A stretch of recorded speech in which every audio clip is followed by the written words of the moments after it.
everyone, today in this video I'm going to be checking out the Thermaltake Toughpower GX3 850 watt power supply. Thermaltake did send me the sample, but any opinion expressed in this video is strictly my own. That being said, if you're interested in this product or you want to find out more about it, the link to it will be in the video description. Here's a look at the retail box and packaging. Everything looks great. What you need to know is right on the front for you, but they have additional tech specs on the back side for you. PCIe Gen 5, ATX 3.0, 80 plus gold, and a 5-year warranty. Now let's go ahead, let's open it up and see what's inside. Here are all the contents. First up, we have our product literature with 5-year warranty information, as well as our user guide and manual with the breakout here of the different power cable connector types and the quantity of what's included. You'll see that chart right there giving you a nice breakout. Then we have some zip ties. We got 4 zip ties and 4 screws for the power supply. Main power cord cable here, as well as the unit itself. Let's look at this in more detail. Front and center, you'll notice the Thermaltake logo and branding with our cooling fan through the metal grill. We got our warranty void if removed sticker on the screws for the cover. We'll look at it from the side. We got some additional branding here with the 80 plus gold certification. Flip it over to the other side, same thing with some more venting. Back side got our toggle on and off switch, and we have our power cord plug. And then on this side, you'll notice we have all of our cabling included right there. This is not a modular power supply. Let me show you the cable you're probably after most here. It's hiding right there. 450 watt single GPU cable. 12 volt high power. And then everything else is going to be very standard for your motherboard, your CPU. We had the nice breakout on the piece of product literature. Now let's go ahead, let's power this up and try it out. All right, so first things first, let's boot it up here with our Dr. Power 2. And once it turns on, you'll notice that the fan will activate on the power supply unit as well. So there we go.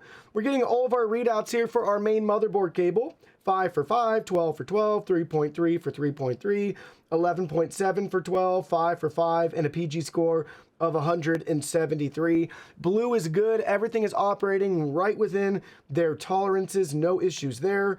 We'll keep moving along. Now we got our PCIe cable here connected in, 11.9 for 12. Blue is good. Moving right along, CPU, same thing, 12 for 12. And if we want to add any accessories, things along those lines, additional storage drives, 5 for 5, 12 for 12, 3.3 for 3.3. So blue is good across the board. It's a clean sweep. Everything is working great. The fan has spun up, but it's very quiet. There's a little bit of whine here I can hear. Maybe from the coils. Put my ear towards it.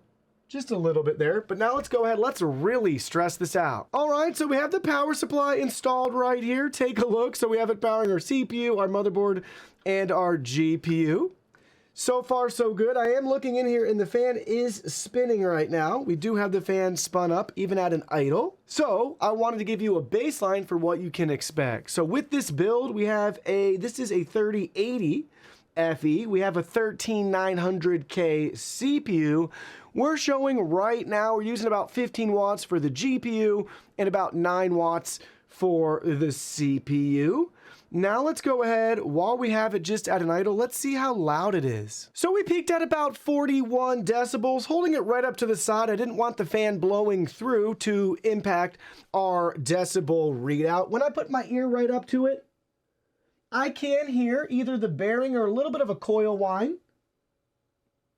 But again, my ear has to be right there. If I'm further back right here, I'm only hearing the fan, and even then it's very, very faint. Because again, we're at idle. This thing is running nice and cool within spec. So now let's go ahead. Let's really stress this out. All right, so it's been 20 minutes and everything's stressed out here. The power supply is running great. No issues or deficiencies or anything we've discovered so far.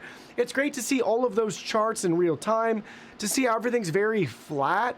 We don't have a lot of spikes or disruptions or anything along those lines, so everything is holding up great under our stress test here. CPU coming in right at around 383 watts at 100%. Our GPU coming in right under 320 watts at 319 watts at 99%. You can definitely hear the fan now, but it's definitely quieter than our AIO with the triple fans all pushing a lot of air through. All right, so the PSU peaked at 60.6 decibels. So I would say that this fan is gonna be noticeable if you're under a full load, but our AIO is definitely louder. So depending on your build, this could be the centerpiece of all your noise, or it's gonna be something else and you won't even notice the power supply, especially if it's tucked under the shroud and all that stuff in your build. And again, this is only really spinning up because we've been at a 100% load for over 20 minutes. It's getting nice and warm in here. Speaking of temperatures, let's have a little fun. We got the FLIR camera out here so we can check some of the cable temps on the power supply and look at the unit itself. But right here, guys, pushing, like I said, 319 watts through the single cable for the GPU. We're peaking right at the connector, about 150 degrees Fahrenheit right there. Nice and toasty. Further along we get, though, in that 100-degree range, give or take a little bit there.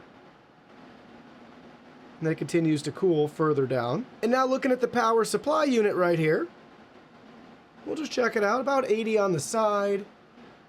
We have a hot spot over here. I think we peak around 120 degrees, roughly. 120 there at the hot spot. I thought it'd be a little bit hotter on this side with the fan, maybe because the bearing would be heating up and such. Not seeing that in here, so it's running nice and cool there. Now we're looking at the other side right here. At 97-degree Fahrenheit range. It's not hot or anything like that. Maybe just a little warm to the touch. Now we're looking at the other side. We got some venting here, but keeping it nice and cool in the mid to upper 80s. And now the other side with all of our cables coming out here towards the bottom. Similar temps. Not too warm or too hot. Here's the CPU cable showcase here in the 120s, roughly. And now working our way to the motherboard main power cable, 110s to 120-ish. Not bad. All right, here's the PC plugged in at idle. Nothing stressing the system or anything like that. We just booted it up. This is what we're getting straight from the wall right now. About 70, let's call it 75 watts. We'll cycle through kilowatt hours. Volts, 123.8 volts. 0.596 amps. Our low watt, our high watt.